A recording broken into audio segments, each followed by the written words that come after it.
Donc aujourd'hui, l'atelier qui nous réunit est un atelier d'orientation des acteurs de santé, notamment infirmiers, sages-femmes, des acteurs communautaires, les relais, les badianougos, les communicateurs traditionnels, et de même que des religieux, imams et maîtres coraniques, et ceux qui détiennent le pouvoir de la communauté, notamment les comités de développement sanitaire, qu'on a regroupé autour d'un même atelier pour discuter sur tout ce qui est l'activité de santé liée à la santé de la mère et de l'enfant.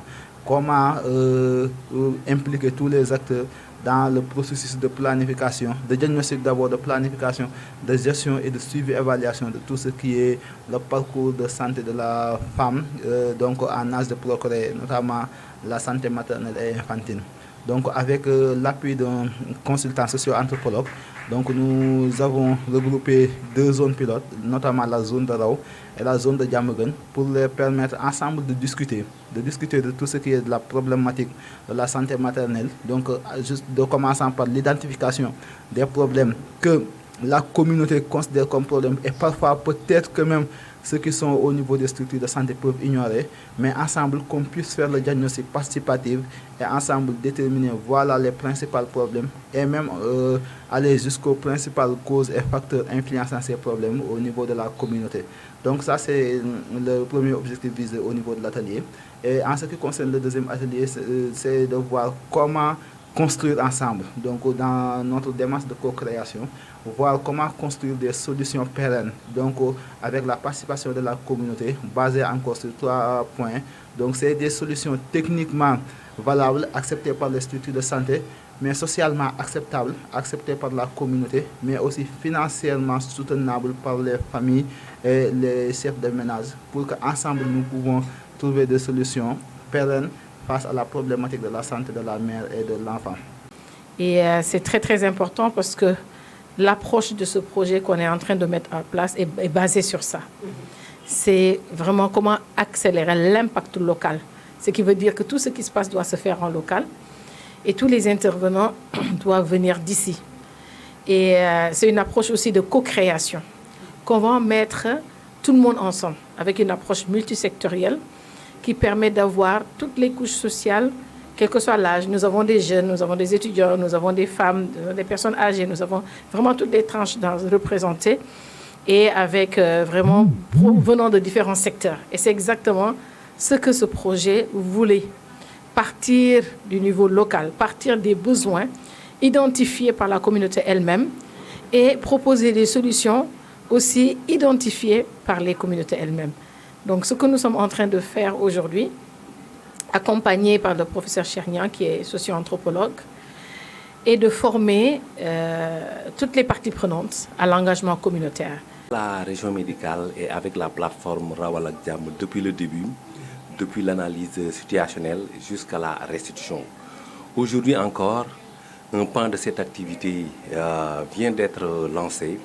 Il s'agit de redonner une seconde fois, une énième fois, la parole aux communautés elles-mêmes.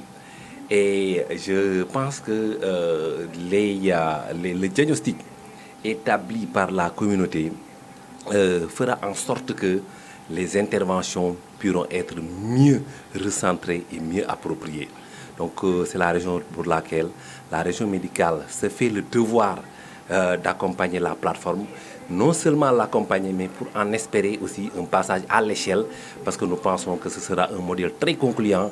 Et au-delà de la santé maternelle et infantile, des autres problèmes de santé, je pense qu'on pourront trouver un modèle comme ça pour régler les problèmes au niveau de la communauté. Bien, nous sommes ici en appui à la plateforme Rawalak Diam pour voir dans quelle mesure l'approche socio-anthropologique peut aider à appuyer les activités de formation des formateurs dans le cadre du déroulement de leurs activités de lutte, de prévention et de prise en charge des questions de mortalité et de morbidité maternelle et néonatale. Alors, c'est dans ce cadre-là que nous avons participé à cet atelier de formation des formateurs toute la journée d'aujourd'hui et que nous comptons appuyer et suivre les processus d'engagement et de mobilisation communautaire dans localités de Raou et de Diamaguène, qui sont des localités pilotes dans le cadre de cette expérience extraordinaire pour lutter contre la mortalité et la morbidité maternelle et néonatale. Dans le cadre de cet atelier-là, atelier bien sûr pour un projet pilote, et qui dit pilote dit pionnier dans le cadre d'un grand projet, un projet d'une grande envergure, en ce sens que vraiment on a senti une participation inclusive de tous les acteurs, toutes les couches en tout cas sociales ont été représentées dans le cadre de cet atelier-là, qui est d'une importance capitale, qui vise la réduction de la mortalité et morbidité. En l'occurrence la santé néonatale et infantile. Quand l'homme n'est pas impliqué, la femme est bloquée parce que la femme à elle seule ne peut pas supporter la prise en charge médicale. La femme à elle seule ne peut pas en tout cas supporter tous les frais médicaux liés à la prise en charge de la grossesse. Il faut donc une participation de l'homme, une implication et appropriation même de l'homme qui, dans une certaine mesure, accompagne la femme, la soutienne dans tout le processus, en tout cas, de la grossesse à l'accouchement. C'est ça.